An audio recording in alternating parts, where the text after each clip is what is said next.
Hello दोस्तों, मैं अंकित सिंह आप सभी लोगों का विजडम हब स्टडी पर स्वागत करता हूं इस वीडियो सीरीज में, जिसमें हम देखते हैं मध्य प्रदेश एक परिचय।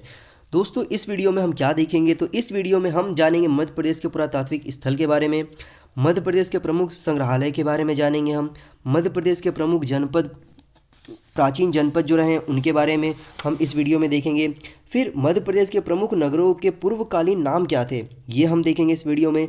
फिर हम देखेंगे इसमें मध्य प्रदेश के प्रमुख गुफाओं के बारे में कि वे गुफाएं किस जिले में स्थित है, क्या उनकी विशेषताएं हैं, उसके खोजकर्ता कौन है, कब खोजी गई, तो ये सारे तथ्यों को हम इस वीडियो में देखेंगे। फिर मध्य प्रदेश के प्रमुख समाधि व मकबरे कौन कौन से हैं, कहाँ पर स्थित है, क्या उनकी विशेषता रही है, किस जिले में स्थित है, इन सभी को हम देखेंगे अंत में इस वीडियो के। तो दोस्तों, इस वीडियो के जो भी इन्फॉर्मेशन है इसको देने से पहले मैं आप लोगों को बता दूं कि ये वीडियो प्रतिदिन सुबह आपको 6 बजे से 7 बजे के मध्य हमारे यूट्यूब चैनल पर अपलोड कर दिया जाता है। इसे देखने के लिए आप हमारे चैनल को सब्सक्राइब कर लीजिए, बेल आइकन बटन दबाना बिल्कुल ना भूलें, ताकि जब भी वीडियो अपलोड करें आप लोगों के पास नोटिफिकेशन आ जाए। और इसके साथ साथ आप को जब भी समय मिले, जब भी आपकी सुविधा अनुसार इन सारे वीडियोस को आप देख सके, दिन भर का आपके पास समय रहता है। तो चलिए हम स्टार्ट करते हैं। तो देखिए, विदिशा का जगह जो जिला है आज के वर्तमान का, वहाँ पर स्थित है बेसनगर। तो बेसनगर में एक पुरातात्विक स्थल है जिसका नाम यहाँ पर हेलियोडोरस का गरुड़ स्तंभ। तो सवाल कैसा बने पूछा जाएगा आपसे, ये पूछा जा सकता है कि हेलियोडोरस का गरुड़ स्तंभ मध्य प्रदेश के किस जिले में स्थित है, एक ऐसे पूछा जा सकता है। फिर या ऐसे पूछा जाएगा कि बेसनगर को मतलब विदिशा को प्राचीन काल में किस नाम से जाना जाता था, या जो हेलियोडोरस का गरुड़ स्तंभ है वो किस जिले में स्थित है। तो ऐसे सवाल बन सकते हैं एक ही लाइन से। तो इस प्रकार से जो सारे लाइन में पढ़ूंगा आप लोगों को विशेष प्रकार से ऐसे ही ध्यान रखते हुए समझना होगा। तो देखिए, जो कसराबाद है वर्तमान में खरगोन जिले में स्थित है। यहाँ पर क्या अवशेष प्राप्त हुए हैं, तो यहाँ पर बौद्धकालीन सभ्यता के अवशेष प्राप्त हुए हैं। पवाया है जो कि वर्तमान में ग्वालियर जिले में स्थित है, नाग शासकों की राजधानी थी। तो ये कहा जा सकता है कि नाग शासकों ने इसको बसाया था अपने स्तर पर आकर के। फिर नागदा जो है उज्जैन जिले में है, तो यहाँ पर ताम्रयुगीन सभ्यता के अवशेष प्राप्त होते हैं। तो देखिए, जब ताम्रयुगीन सभ्यता के अवशेष की जब हम बात करें तो हमें जाना पड़ेगा सिंधु सभ्यता में, क्योंकि जब सिंधु सभ्यता थी तब वहीं पर कॉपर एज का समय काल था, जिसे हम पैल्कोलिथिक एज एरा कहते हैं। तो कॉपर युगीन सभ्यता का संबंध रखता है, तो यह सिंधु सभ्यता का संबंध रखता है। तो यह जगह कौन सा है, नागदा है, जो कि उज्जैन जिले में स्थित है। फिर यहाँ पर हम देखते हैं कि कायथा, ये भी उज्जैन में स्थित है। तो यहाँ पर बराहमिहिर की जन्मभूमि है। जो बराहमिहिर एक गणितज्ञ रहे हैं, तो या ये जो मतलब गणितज्ञ रहे हैं और इसके बाद इन्होंने तारों की गणना भी करी है। तो इनकी जो जन्मभूमि है वो कायथा है, जो कि उज्जैन में स्थित, उज्जैन जिले में स्थित है, बराहमिहिर की जन्मभूमि है। फिर हम जटकरा की बात करते हैं, तो जटकरा छतरपुर में स्थित है। ये खजुराहो के निकट विशाल मंदिर है यहाँ पर। फिर खेड़ी नामा होशंगाबाद में स्थित है, तो यहाँ पर भी ताम्रयुगीन सभ्यता के अवशेष मिले हैं। फिर आदमगढ़ की जब हम बात करते हैं तो ये भी होशंगाबाद में स्थित है, तो यहाँ पर पूर्व पाषाण युग के औजार मिले। तो देखिए, पूर्व पाषाण युग की जब हम बात करते हैं तो हमें जाना पड़ेगा पूरी एंशियंट हिस्ट्री में, जब यहाँ पर मानव सभ्यता विकसित हो रही थी। फिर एरण की बात करते हैं तो एरण सागर में स्थित है। तो यहाँ पर सर्वप्रथम सती प्रथा से संबंधित अभिलेख यहीं पर पाए जाते हैं या पाए गए हैं कहेंगे हम। फिर दशपुर मंदसौर में स्थित है, तो सूर्य मंदिर है यहाँ पर और शिव मंदिर भी स्थित है यहाँ पर।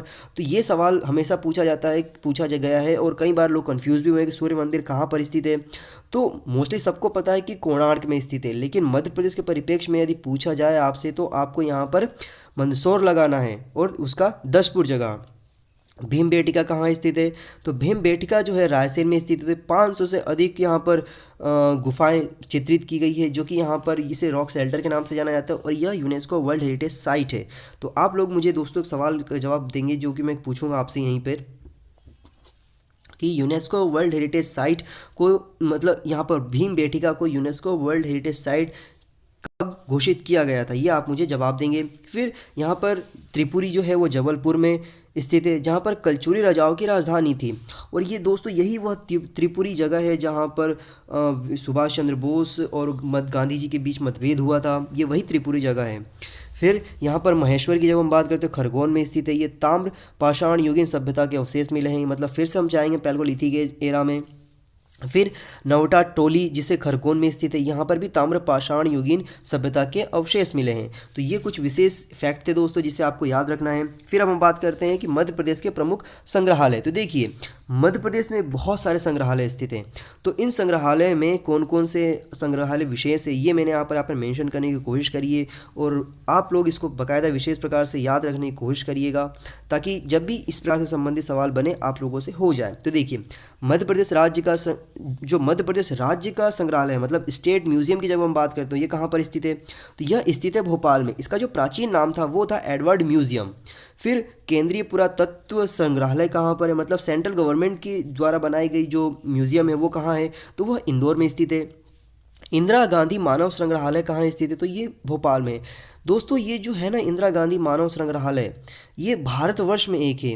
यह देश का सबसे बड़ा संग्रहालय है। इसमें मानव सभ्यता की विकास गाथा का प्रदर्शन किया गया है, मतलब ह्यूमन का इवोल्यूशन कैसे हुआ है ये यहाँ पर बताया गया है। यदि आप जानना चाहते हैं कि मानव आज 21वीं सदी में कैसे आया है, कहाँ से उठ कर के आया है, मतलब किस तरीके से उसमें विकास हुआ है, किस प्रकार से उसने सारी चीज़ों को इवोल्व किया है, वो अगर आप समझना चाहते हैं तो आप इस इंदिरा गांधी राष्ट्रीय मानव संग्रहालय में ज़रूर जाइए। आपको वो सारी की सारी जानकारी प्राप्त होगी जिसे आप समझना चाहते हैं कि मानव 21वीं सदी में आज इतना बुद्धिमत्ता से कार्य करने योग्य कैसे हुआ है। फिर जो चौथा है यहाँ पर वो है रामायण कला संग्रहालय। तो यह ओरछा में है, टीकमगढ़ में स्थित है। यहाँ पर ये जो ओरछा है टीकमगढ़ राज्य में स्थित है, टीकमगढ़ जिले में स्थित है। फिर जो नेक्स्ट है दूर संचार संग्रहालय। तो देखिए, दूर संचार संग्रहालय भोपाल में स्थित है। तो दूर संचार संग्रहालय में क्या होगा सोचेंगे आप? तो देखिए, दूर संचार संग्रहालय में यह होगा कि कैसे हमारी कम्युनिकेशन है, जैसे हम टेलीकम्युनिकेशन कहें या कोई जो इसके माध्यम से हम एक दूसरे से कम्युनिकेट करते हैं, ये कैसे इवॉल्व हुआ है, तो इसके बारे में सारी जानकारी, सारे जो इन्फॉर्मेशन है वो यहाँ पर रखा गया है इस पूरे म्यूज़ियम में। फिर सिंधिया संग्रहालय कहाँ पर है? तो ये स्पष्ट है, ये ग्वालियर में है। बिरला म्यूजियम कहाँ है? तो बिरला म्यूजियम भोपाल में स्थित है। माधवरात सप्रे पत्रकारिता संग्रहालय ये भी भोपाल में है। यदि आप जानना चाहते हैं कि हमारी पत्रकारिता किस प्रकार से इवॉल्व हुई है, जितने भी डॉक्यूमेंट हैं यहाँ पर हमारी आज़ादी के पत्रकारों में मतलब अखबारों में छपे हुए, वो सारे के सारे यहाँ पर आपको मिलेगा। आप यहाँ पर जाकर के देख सकते हैं, बहुत ही अच्छे तरीके से सुरक्षित रखे गए हैं ये। फिर रीवा महाराज संग्रहालय, ये वेंकट भवन रीवा में स्थित है। फिर बादल भोई राज्य आदिवासी संग्रहालय छिंदवाड़ा में स्थित है। अब हम दोस्तों बात करते हैं भारत में स्थित प्राचीन जनपद कौन कौन से थे। तो देखिए, अवंती जिसका नवीन नाम उज्जैन है, ये था एक। फिर नलपुर जो कि नवीन नाम इसका शिवपुरी के नाम से जानते हैं हम। फिर तुंडीकेर जिसका वर्तमान नाम दमोह है। दशार्ण विदिशा, तो ये पूछा जा सकता है कि विदिशा का प्राचीन नाम क्या था, प्राचीन जनपद के रूप में किस नाम से जाना जाता था? तो यह दशार्ण के नाम से जाना जाता था। ग्वालियर को वत्स्य के नाम से जाना जाता था। खजुराहो को चेदी के नाम से जाना जाता था और निमाड़ को अनूप के नाम से जाना जाता था। तो दोस्तों, ये जो मैंने आपको स्क्रीन पर दिखाई दे रहा है, इसी से संबंधित एक प्रश्न 2019 का जो हुआ था एमपीपीएससी, उसमें पूछा गया था। तो ये मान के चलिए कि इससे संबंधित प्रश्न बनेगा तो आप लोगों से बन जाएगा, यदि आप ये पूरे स्क्रीन पे दिखाई दे रहे सातों नामों को याद रख लेते हैं तो। देखिए, 600 ईसा पूर्व की 16 जनपदों में से मध्य प्रदेश के अवंती और चेती जनपद शामिल थे। तो जो 16 जनपद की जब हम बात करते हैं 600 ईसा पूर्व की, तो उसमें कौन कौन से जनपद शामिल थे? तो अवंती और चेदी, और यही लाइन से सवाल आया था एमपीपीएससी में। चलिए, अब हम बात करते हैं आगे कि मध्य प्रदेश के प्रमुख नगरों के पूर्वकालीन नाम क्या थे। तो देखिए, महेश्वर का जो प्राचीन नाम था, जो आज हम ये आपको जो लेफ्ट साइड में दिख रहा है ये आज का वर्तमान नाम है, और जो राइट साइड में दिख रहा है ये इसका प्राचीन नाम है या पूर्वकालीन नाम है। तो देखिए, महेश्वर को पहले किस नाम से जाना जाता था? तो माहिष्मती नाम से जाना जाता था। इंदौर को यहाँ पर इंद्रपुर के नाम से जाना जाता था। भोपाल को यहाँ पर भोजपाल या भूपाल के नाम से जाना जाता था। दतिया को दिलीप नगर के नाम से जाना जाता था। राजिम को यहाँ पर राजीव चोलम के नाम से जाना जाता था। धारपुर को धारा नगरी के नाम से जाना जाता था, और धार में ही यहाँ पर जो धार जिला है उसी में यहाँ पर मांडू स्थित है। फिर बुरहानपुर को यहाँ पर खानदेश के नाम से जाना जाता था। मांडू को मांडवगढ़ के नाम से जाना जाता था यार। खजुराहो को यहाँ पर खजूर वाहक के नाम से जाना जाता था। विदिशा को बेसनगर, मैंने पहले भी बताया था प्रारंभ में, या फिर भेलसा के नाम से जाना जाता था। मंडला को यहाँ पर गढ़ मंडला के नाम से या फिर गोंडवाना के नाम से जाना जाता था। जबलपुर को त्रिपुरी के नाम से, जो कि हमने पहले भी बात करी थी। फिर उज्जैन को अवंतिका या उज्जैनी के नाम से जाना जाता था। रीवा को अथा के नाम से जाना जाता था। मंदसौर को दशपुर के नाम से जाना जाता था, और यहाँ पर शिव मंदिर भी है जो कि मैंने आपको बताया भी था, और सूर्य मंदिर भी है। फिर ग्वालियर को गोपाचर के नाम से जाना जाता था। अब हम बात करेंगे मध्य प्रदेश के प्रमुख गुफाओं के बारे में। तो देखिए मध्य प्रदेश की जो गुफाओं की बात करते हैं तो यहाँ पर बहुत सारी गुफाएं हैं, केव हैं, जो कि विशेष प्रकार से महत्व रखते हैं अपने अपने, जिसमें से जो रॉक शेल्टर है, जो कि मैंने बताया था आपको कि वो तो यूनेस्को वर्ल्ड हेरिटेज साइट है। तो उसी क्रम में जो भी यहाँ पर उसके अलावा भी बहुत सारी गुफाएं, उनको हम बात करेंगे। देखिए बाघ की जो गुफाएं हैं वो कहाँ स्थित है, तो बाघ की गुफाएं यहाँ पर धार में स्थित है। खोजकर्ता कौन है इसके, तो डेंजर फील्ड इसके खोज करता है। इसको कब खोजा गया था, तो इसको इन्होंने 1818वीं ईस्वी में खोज लिया था। मतलब आज से बहुत वर्षों पहले, लगभग हम बात करें तो 200 वर्षों पहले इसे ढूंढ लिया गया था। 5 गुफाएं हैं इसमें। 5वीं से 7वीं सदी के भित्ति चित्र दीवारों पर निर्मित किए गए हैं। बौद्ध धर्म से संबंधित बौद्ध विहार या बौद्ध चित्र इसमें पाया गया है, जो भी भित्ति चित्र है इसमें। फिर जो दूसरी गुफा है वो है मृगेंद्र नाथ की गुफाएं। कहाँ स्थित है, तो ये पाटनी गांव रायसेन में स्थित है। खोजकर्ता कौन है, तो पुरातत्व विभाग ने इसको 2009 में ढूंढा था, तो यह अभी लेटेस्ट ढूंढा गया है। दुर्लभ रॉक पेंटिंग है, जिसमें भीम बेटिका के समान इसमें दृश्य दिखाई देते हैं। तो भीम बेटिका की जब भी बात आती है तो लगभग हम बात के मान के चलेंगे लगभग 5000 वर्ष पुरानी की ये बात, इतिहास की बात की जा रही है।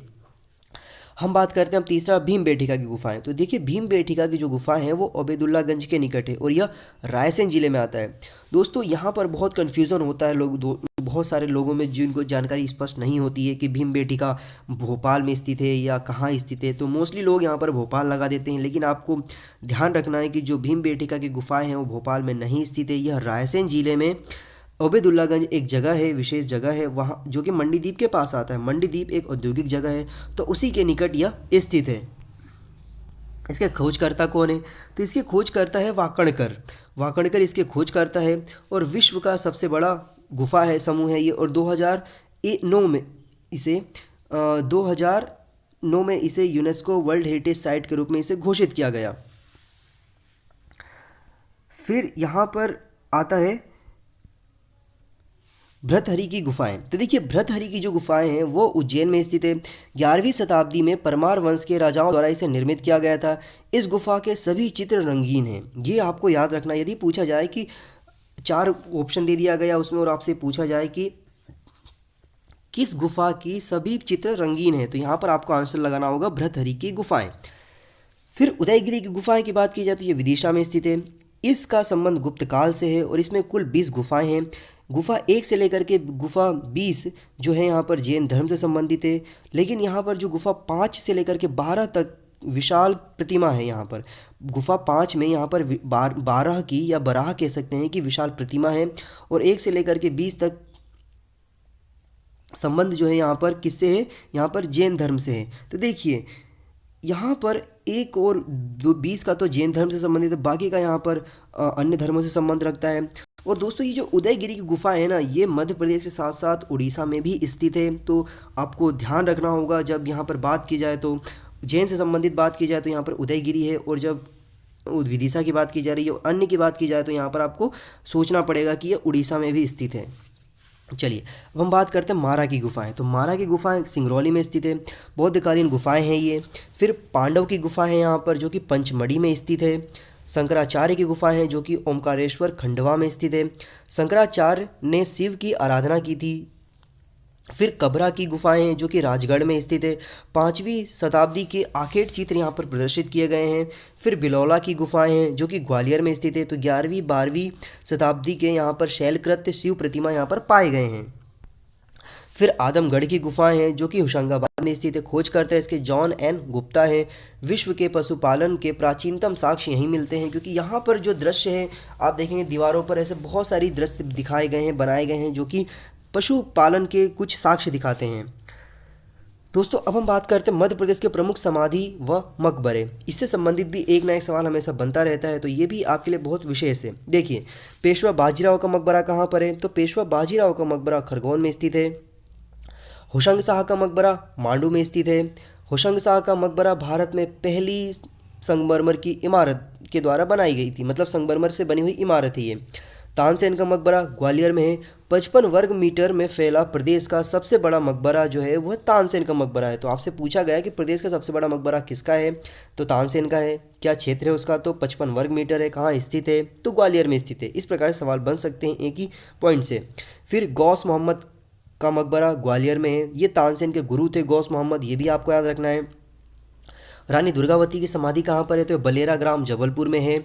महारानी लक्ष्मीबाई की समाधि ग्वालियर में है। दोस्तों जो ये 6 पॉइंट है ना, यहाँ से बहुत ज़्यादा कन्फ्यूज़न क्रिएट होता है कि सोचा यह जाता है कि रानी लक्ष्मीबाई तो झांसी की हैं, झांसी की रही, वहाँ से लड़ी हैं, लेकिन ग्वालियर में से क्या संबंध हो गया इनका। तो देखिए ग्वालियर में जैसे कि आपको पता होगा कि जब 1857 की क्रांति चल रही थी तो वहाँ पर जो अंग्रेज अफसर था यूरोज, उसके साथ जब युद्ध हुआ था उनका, तो जो उनकी मृत्यु हुई थी, जो उनका उनको कह सकते हैं कि वहाँ पर लड़ाई संघर्ष हुआ था, तो संघर्ष के समय उनकी जो मृत्यु है वहाँ पर ग्वालियर में हुई थी।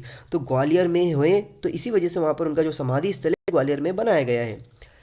फिर महाराजी साक्य राजे सिंधिया की समाधि कहाँ पर है, तो महारानी साक्य राजे सिंधिया की जो समाधि है वो शिवपुरी में है। फिर तात्या टोपे की समाधि कहाँ पर है, तो तात्या टोपे की समाधि शिवपुरी में है। रानी अवंती बाई की समाधि मंडला में है। फिर झलकरी बाई की समाधि ग्वालियर में है। झलकरी बाई जो है वो रानी बाई की मतलब सहायिका थी। तो लोग तो रानी बाई को तो याद रखते हैं लेकिन इन्हें भूल जाते हैं। तो इन्होंने बहुत विशेष इनका सहयोग किया था इनके साथ युद्ध में पूरा। तो रानी जो लक्ष्मीबाई थी उनकी सहायिका थी झलकरी बाई, तो इनकी समाधि भी उनके साथ साथ ग्वालियर में ही बनाई गई है। गिरधारी बाई ये रानी अवंती बाई की सहभागी मतलब सहायिका थी, तो इनकी जो समाधि है वो मंडला में बनाई गई है। तो रानी अवंती बाई और उनकी सहभागी जो थी गिरधारी बाई, इन दोनों की जो समाधि है वो मंडला में बनाई गई है। फिर यहाँ पर अब्दुल शाह चंगल, इसकी जो समाधि है वो कहाँ पर है, वो है यहाँ पर धार में है। फिर बैजू भावरा की समाधि चंदेरी में है जो कि अशोकनगर में स्थित है। और चंदेरी की साड़ियाँ हैं जो कि एक ज्योग्राफिकल इंडिकेशन है जिसे हम भौगोलिक संकेतक कहते हैं, ये भी बहुत प्रसिद्ध है। शहाबुद्दीन औलिया हैं, इनकी जो समाधि है वो यहाँ कहाँ पर है, या मकबरा वो नीमच में है। फिर अलाउद्दीन खां का जो कह सकते हैं हम कि जो मकबरा है वो कहाँ, मैहर में है। फिर अमीर खां का जो मकबरा है वो इंदौर में है। फिर रूमी खां का मकबरा देखेंगे आप तो ये भी उज्जैन में है। फिर अहिल्याबाई होलकर महेश्वर खरगोन में है। तो देखिए ये वाला जो पॉइंट है बहुत ही विशेष है, क्योंकि हम क्या सोचते हैं, ज़्यादातर लोगों को यदि मैं पूछूं सवाल से, आप खुद पूछेंगे किसी से कि अहिल्याबाई होलकर की जो समाधि है वो कहाँ है, तो मोस्टली लोग आंख बंद करके इंदौर बता देंगे। क्यों? क्योंकि सबको पता है कि होलकर स्टेडियम है, होलकर स्टेडियम के साथ साथ वहाँ पे जो एयरपोर्ट है वो भी उनके नाम से, फिर वहाँ पे यूनिवर्सिटीज़ है वो भी उनके नाम से। तो सारी चीज़ों को वो सोच के क्या बता देंगे, इंदौर।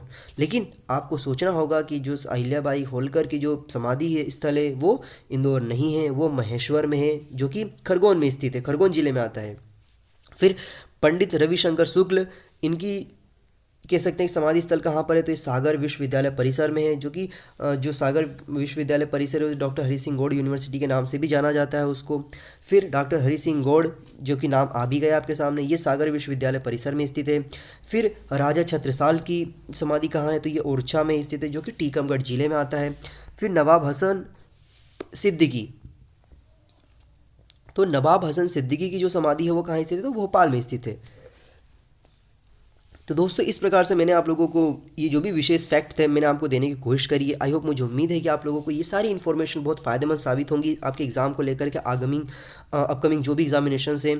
दोस्तों इसी के साथ साथ मेरे इस चैनल पर 3 जो एक सीरीज चलती है, जैसे कि पहला सुबह स्टार्ट होता है MPPSC के लिए जो भी यहाँ पर, या अन्य जो एग्ज़ाम है मध्य प्रदेश संबंधित जो करंट फैक्ट्स होते हैं, जो स्टैटिक फैक्ट होते हैं वो कवर किए जाते हैं, जो कि 6 से 7 बजे के मध्य अपलोड किया जाता है। फिर हर 1 से 2 दिन के गैप में यहाँ पर मैं MPPSC स्पेसिफाइड जो आंसर राइटिंग होती है वो अपलोड करता हूँ, जो कि यहाँ पर 10 से 11 बजे के मध्य अपलोड किया जाता है। वो सारे उस लेवल पे होता है जो कि MPPSC पूछता है, और बड़े मार्क्स वाले क्वेश्चन होते हैं और ज़्यादा निबंधात्मक प्रश्न होते हैं, उन सभी को मैं कवर करता हूँ। और शाम को यहाँ पर 7 से 7:30 बजे के मध्य एक अन्य वीडियो अपलोड किया जाता है जो कि यहाँ पर UPSC स्पेसिफाइड होता है, जिसमें यहाँ पर 4 से 5 टॉपिक कवर किए जाते हैं, जिसमें हम यहाँ पर उनके बारे में जो भी महत्वपूर्ण फैक्ट होते हैं, इन्फॉर्मेशन होती है, तथ्य होते हैं, उन सारे तथ्यों को यहाँ पर प्रस्तुत करते हैं आप लोगों के सामने। तो मुझे उम्मीद है कि आप लोग उन सभी सारे वीडियोज़ को देखने के लिए आप हमारे चैनल को सब्सक्राइब कर लीजिए, ताकि जब भी हम वीडियो अपलोड करें आप लोगों के पास नोटिफिकेशंस आ जाए। इसके दोस्तों यदि आप चाहते हैं कि आपको इस वीडियो का PDF प्राप्त हो, तो आप मेरे टेलीग्राम चैनल को ज्वाइन कर लीजिए, जिसका नाम है विजडम हब स्टडी। वहाँ से जाकर के आप इस वीडियो के PDF प्राप्त कर सकते हैं। फेसबुक पर मेरा एक पेज है जिसका नाम है अंकित सिंह अनअकैडमी, उसे ज्वाइन कर सकते हैं आप। आपको वहाँ पर दिन भर में जो भी महत्वपूर्ण फैक्ट, करंट अफेयर्स होते हैं वो पोस्ट की जाती है, आंसर राइटिंग पोस्ट की जाती है वहाँ पर, ताकि आपको मदद हो सके कि किस प्रकार से आंसर राइटिंग की जाती है। अनअकैडमी पर मेरे द्वारा 300 से ज़्यादा वीडियोस बनाए गए हैं, 29 कोर्सेज डिजाइन की गई है जो कि आपको ज़्यादा फायदेमंद पहुंचा सकती है। उसका लिंक आपके सामने प्रस्तुत किया गया है, आप इसे जाकर के देख सकते हैं। विजडम ऑफ स्टडी चैनल पर ही मेरे द्वारा UPSC 2020 current affair prelims fact series बनाई गई है जिसमें 50 से ज़्यादा वीडियोस हैं, आप उन्हें भी जाकर के देख सकते हैं जो कि आपको बहुत ज़्यादा फायदेमंद पहुंचाएगा। ये सारे वीडियोस यूपीएससी के साथ साथ एमपीपीएससी में भी और जो भी एग्जामिनेशन होते हैं उसमें फायदेमंद पहुंचाएगा।